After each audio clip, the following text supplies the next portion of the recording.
Le quiero dar la más cordial bienvenida al doctor Roberto Vidal Méndez, quien es presidente del Congreso Nacional de la Abogacía y académico de la Universidad Nacional Autónoma de México. Señor, ¿cómo está? Muy bien, encantado de compartir con todas y todos ustedes. Buenos días. Le queremos agradecer su presencia, por favor, y pues bueno, primero que nada, pues una breve introducción, si nos permite, platíquenos por favor un poquito de usted y de su trayectoria. Muchísimas gracias. No era esa la idea, pero con todo gusto. Mire, nosotros tenemos 20 años en la academia dentro de lo que es la Facultad de Derecho de la Universidad Nacional Autónoma de México, 30 años de trayectoria como servidor público en áreas de justicia y seguridad pública y nacional.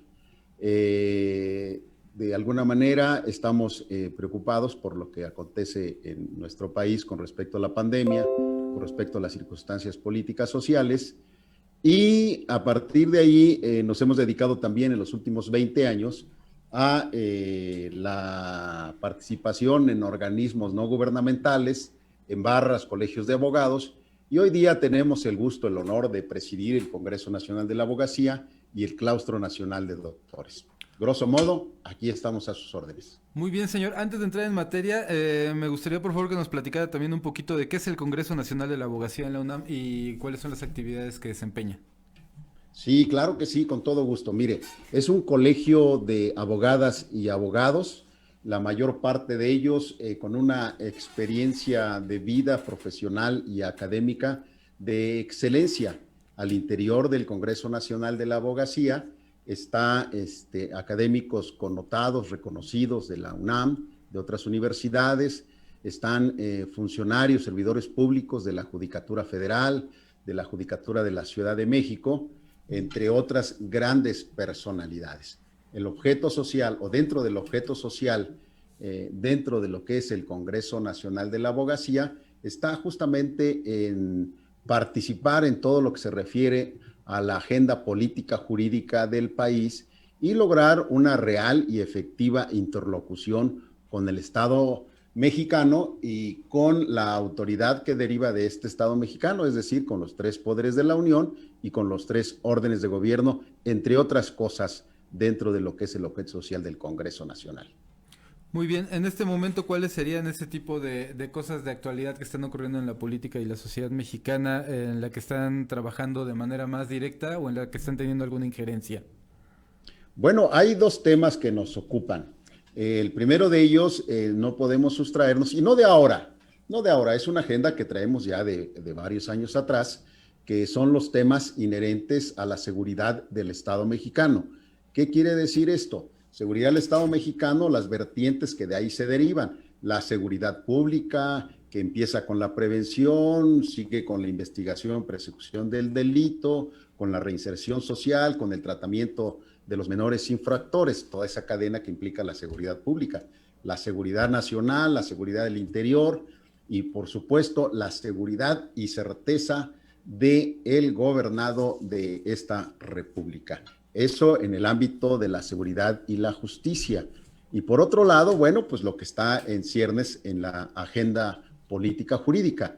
Y hay un tema en particular que pues ha generado alguna controversia en los diversos sectores de la población, entre ellos, por supuesto, en el sector de los trabajadores, en el sector empresarial, en donde hay diversos puntos de vista, ¿sí? Algunos establecidos con bases no tan reales, otros más acercados a la realidad, pero lo cierto es que en ese tema del que supongo hablaremos el día de hoy, que se refiere a la subcontratación, tercerización o como comúnmente se le llama outsourcing, en donde desde el 2009, si mal no recuerdo, se ha generado un parlamento abierto al interior de la Cámara de Diputados del Honorable Congreso de la Unión y en donde justamente nuestra posición es que se ventilen, que se complementen, que se consideren todos y cada uno de los puntos de vista, sobre todos aquellos que tienen sustentabilidad, que tienen datos duros, que tienen datos precisos,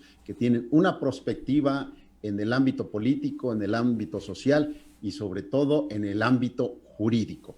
Ese es el tema que en este momento nos ocupa, insisto, con el ánimo de ser coadyuvantes, con el ánimo de participar de manera constructiva y propositiva con respecto a la autoridad formal, en este caso con los legisladores.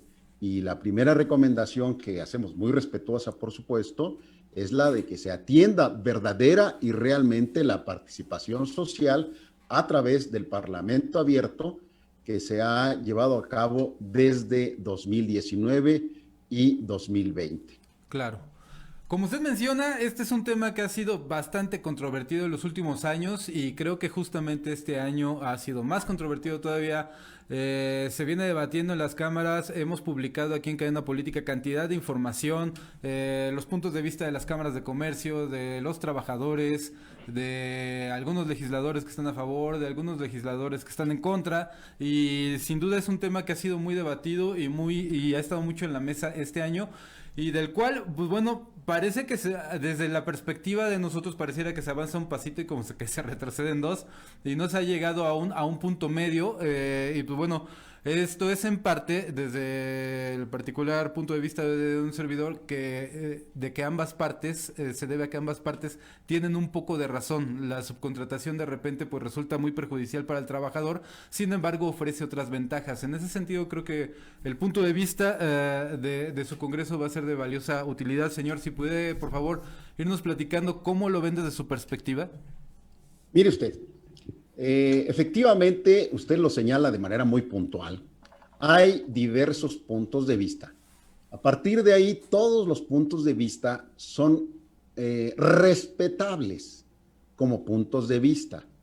Claro. Pero una reforma de esta envergadura que va a tener un alto impacto social, político y sobre todo económico, no nada más puede o debe de sustentarse en puntos de vista. Claro, requiere hechos. Tiene que ser, obviamente, un proyecto de ley que tenga sustentabilidad con datos duros y sobre todo que esté probado dentro de lo que implique la evidencia empírica para que traslademos esas opiniones personales que podemos llevarlas al campo de la subjetividad al de la objetividad. Es decir, claro, con bases duros, con base en datos duros, con base en la sustentabilidad, en la perspectiva que puede y debe de hacerse, adoptar la mejor de las decisiones. Esto no se trata de filias o fobias políticas. En lo personal, creemos que el titular del Ejecutivo, quien es el que promueve esta iniciativa de este paquete de leyes, pues seguramente tiene la mejor de las intenciones, pero recordemos que de buenas intenciones está empedrado el camino hacia quién sabe dónde. Entonces, se trata de encontrar el camino que nos lleve desde el punto de vista objetivo a lo que sea mejor en una primera instancia para México, por supuesto, de la mano de los trabajadores. Nosotros hemos reiterado con toda claridad que estamos en contra de la evasión y elusión fiscal, del subregistro de los trabajadores, de la facturación falsa y de cualquier otra actividad que perjudique la hacienda pública y los derechos de los trabajadores. Esto no significa de ningún modo eliminar por completo la subcontratación o tercerización, claro, y menos aprobar una serie de iniciativas o de iniciativa de ley sin un análisis integral, holístico, donde sean consideradas las posiciones y opiniones de los participantes en el Parlamento abierto. De eso se trata. No debemos de perder de vista con toda convicción y con toda conciencia lo que implica nuestro país, lo que representa nuestro país como república. Somos una república federada que está sustentada en 3 poderes de la Unión, que está sustentada en 3 órdenes de gobierno, que tenemos 31 entidades federativas libres y soberanas y la particularidad de la otra entidad federativa que es la Ciudad de México, que tenemos 3 poderes de la Unión, ejecutivo, legislativo, que los diputados son representantes de la nación. Así lo establece la Constitución en su artículo 51. Y vuelvo a subrayar, estamos en contra de todos estos fenómenos que hemos señalado, más en la facturación falsa. Pero como usted bien lo apuntaba, hay diversas opiniones y medias verdades. Claro, Entonces, en estas medias verdades nos podemos perder porque una media verdad es una mentira absoluta, no por lo que dice, sino por lo que omite decir. Entonces, se trata de encontrar un camino más allá de filias o fobias políticas que esté sustentado en una perspectiva de factibilidad, porque de entrada, de aprobarse la iniciativa de ley tal como está, que presupone la desaparición del outsourcing, pues no lo digo yo, no lo dice el Congreso Nacional de la Abogacía, lo dicen diversos estudios. Se pone en riesgo millones, de empleos. millones de empleos. Claro. Porque el Ahora, hecho de que si a esto le exista agregamos ilegalidad, perdón señor, que porque el hecho estamos de en que una exista, pandemia, perdón, porque le decía señor, porque que el hecho de que sí, exista ilegalidad en algunas prácticas de algunas empresas de outsourcing, como tal no quiere decir que la figura no funcione, ¿es correcto? es correcto. Mire, como en todo, seguramente hay empresas que por las razones que usted quiera, pues se han dedicado a hacerlo de manera intencional o no, a la evasión y elusión fiscal, Claro. al subregistro, a la facturación falsa.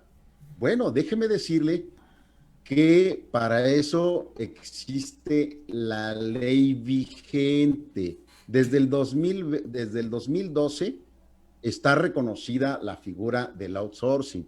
En el Código Fiscal de la Federación y en el Código Penal Federal existen tipos penales que sancionan la defraudación fiscal, por supuesto. Es decir, no se trata de criminalizar, de terminar de criminalizar una actividad, de amenazar con el exceso de prisión preventiva, que también es otro de los temas. Se trata en todo caso, y eso es en términos generales, de hacer que las instituciones funcionen. Mire usted, tal como está nuestro marco jurídico, es uno de los mejores que tenemos en Latinoamérica y en el mundo. No necesitamos más leyes, necesitamos que las leyes vigentes se Se apliquen y eso apliquen, va claro. en todas las disciplinas, se materialicen. Pero para que esto suceda, necesariamente requerimos de tener instituciones fuertes. Y para tener esas instituciones fuertes, pues se requiere contar con una buena estructura, con una buena infraestructura, con servidores públicos bien pagados, que tengan una vinculación directa con el servicio civil de carrera, la tecnología de punta, todo eso debemos de tener. ¿Me explico? ¿Para qué? Sí, Para claro. poder materializar y reducir los niveles de impunidad, que ese es el fenómeno que hay que combatir. Sin duda alguna. Es decir, Pero los lo he escenarios ya venido están cubiertos manifestando. entonces, ¿no? Ya existe un marco jurídico que comprenda pues estas actividades que rayan en lo ilícito. Es Sí, decir, por supuesto. o sea, como tal ya no se necesitaría un cambio, sino una aplicación de las leyes, como usted menciona. ¿Cuál sería entonces el camino hacia un punto medio justo para todos en esta cuestión del outsourcing?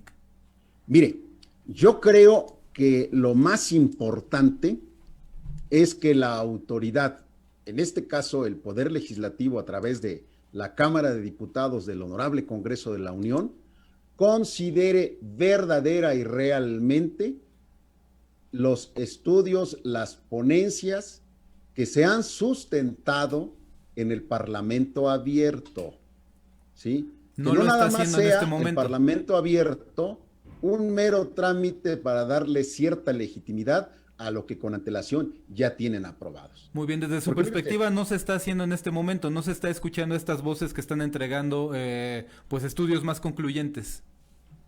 mire, se supone que desde el 2009 está este Parlamento abierto. Así es. Y el 12 de noviembre presentan la iniciativa del paquete de reformas legales en donde no se ve reflejado lo que se ha manifestado en ese Parlamento abierto. Muy bien. Eso ha traído como consecuencia que vayan posponiendo la votación. Entonces eso en el marco legislativo se llama albazo, ¿no? Entonces hay diversas organizaciones nacionales y ahora hasta internacionales que están advirtiendo los riesgos. ¿Los riesgos en qué? Los riesgos en la pérdida de empleos, los riesgos de un impacto brutal a la economía nacional. El horno no está para bollos. Claro. Tenemos una economía nacional endeble, entre otras cosas, por la Por pandemia la que nos pandemia, así azota es. en este año. Entonces, bueno, a ver, verdaderamente la idea es fortalecer los derechos de los trabajadores. Esa es la urgencia. Bueno, hagámoslo, pero hagámoslo con datos firmes, con datos duros. Porque mire usted, de otra manera, en lugar de beneficiar a la clase trabajadora, corremos el riesgo, a partir de esta buena intención, de afectar sensiblemente a ese sector de la De población. dejarlo sin empleo. Y ahorita nuestro país está para En generar términos más fuentes de simples. empleo. Habrá que ver, Claro. por ejemplo, cuántas pequeñas y medianas empresas, perdón, se han cerrado a partir de la pandemia. Por lo Y esos menos son 1 millón empleos desde perdidos. nuestro último artículo en el que escribimos sobre eso. Es terrible. Y déjenme decirle algo. Mire, el paquete de reformas legales refleja un tanto un desconocimiento de la realidad jurídico-laboral del país. Como le decía yo hace un momento, actualmente existen normas jurídicas para investigar y perseguir prácticas abusivas e ilegales en materia laboral y fiscal. Por tanto, el endurecimiento de sanciones en contra de estas no garantiza el objetivo propuesto. Claro. En todo caso, fíjense bien, para desarraigar el abuso e ilegalidad, nada mejor que el combate a la impunidad. Delito que no se sanciona crece y se reproduce. Claro. Seguramente hay empresas que violan las leyes laborales y fiscales, como en cualquier otra actividad. Hay buenos y malos, legales e ilegales. Entonces, que la autoridad ejerza la ley ante el delito, nada mejor que la eficaz aplicación de la ley. Eso es una regla, es un principio fundamental. Pero de otra manera, insisto, como ahora se pretende criminalizar esa actividad, ¿sí? O simplemente cercenar, acabar, eliminar esa figura de la tercerización. Déjeme decirle que nosotros no tenemos ningún interés particular, simplemente estamos viendo el impacto que puede generar en la economía nacional y sobre todo en el ámbito laboral. Esa es la preocupación. Y Claro. vuelvo a subrayar por enésima vez, por supuesto que el Congreso Nacional de la Abogacía estamos en contra de la evasión, de la elusión fiscal, del subregistro de trabajadores. Dentro de la propuesta que se ha hecho en el Parlamento Abierto, justamente es que la Secretaría del Trabajo y Previsión Social lleve un registro, un padrón de todas estas empresas para que cumplan cabalmente con la ley.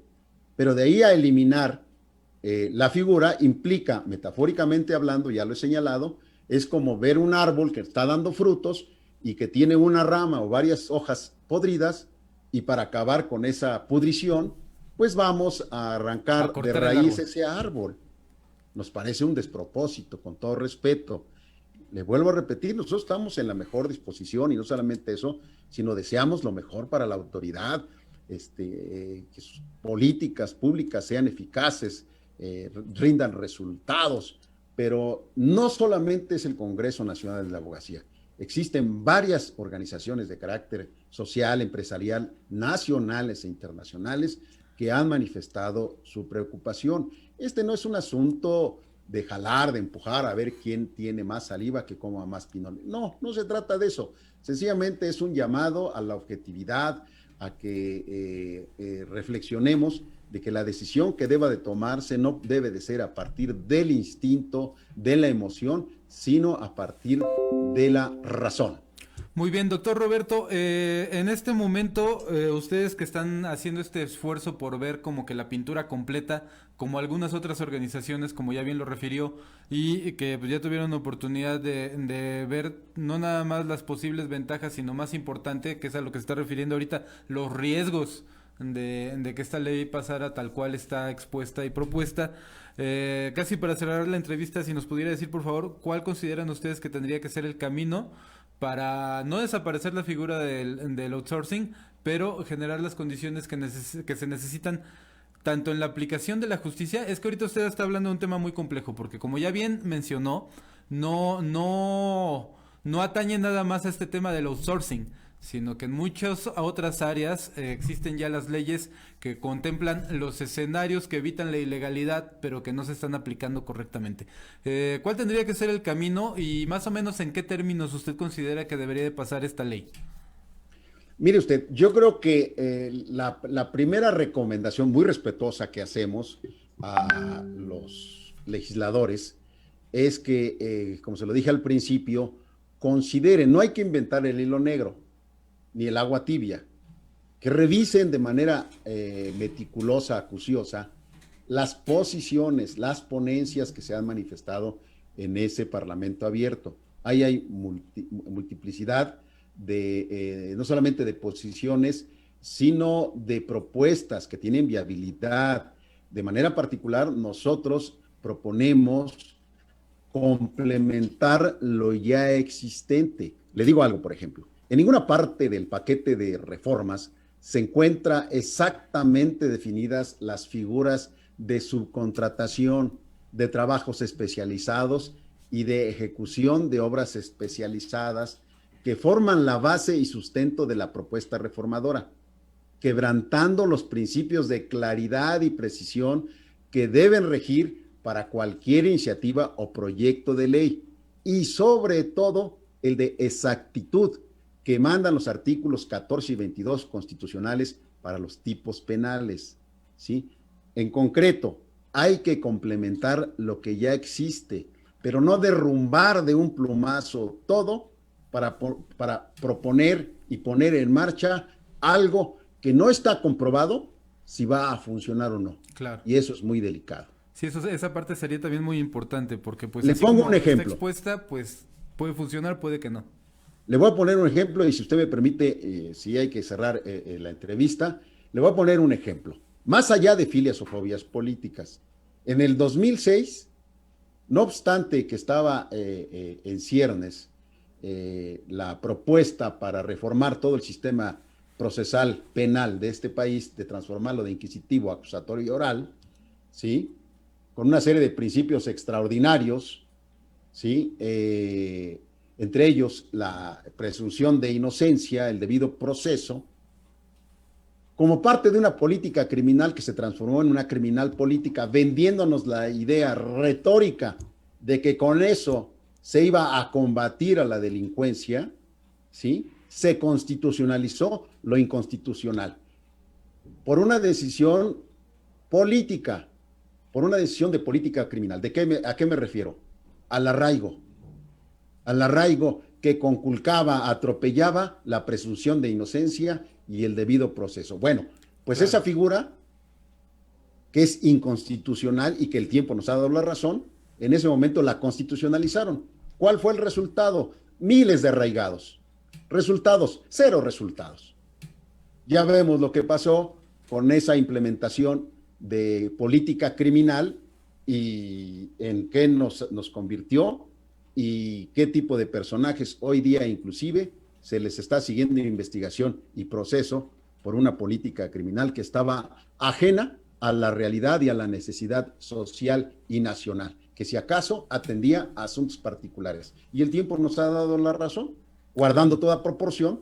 Eso es lo que vislumbramos de aprobarse el paquete de reformas tal como está propuesto. Insisto, no pretendemos imponer nada. Existen riesgos sin duda y el mayor es el que ya señaló usted, ¿no? La pérdida masiva de empleos que va a afectar a una economía que en este momento está frágil, no nada más por ser frágil en sí misma en este momento, sino por la pandemia.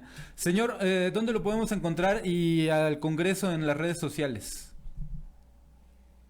Mire usted, en Facebook, Congreso Nacional de la Abogacía, en Twitter de la misma manera y en nuestra página web cna.org.mx.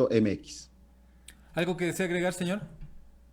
Pues únicamente agradecerles a ustedes la oportunidad de permitirnos manifestarnos y expresar no solamente nuestro punto de vista, sino la opinión del Congreso Nacional de la Abogacía, que ha sido consensada con la mayor parte de los integrantes y con el único ánimo de coadyuvar para que se tome la mejor de las decisiones, por supuesto, respetando la facultad, la autoridad que tienen los legisladores y sobre todo convocándolos para que asuman con conciencia su responsabilidad social y que no olviden que son representantes de la nación. No lo dice el Congreso, lo dice la Constitución Política de los Estados Unidos Mexicanos.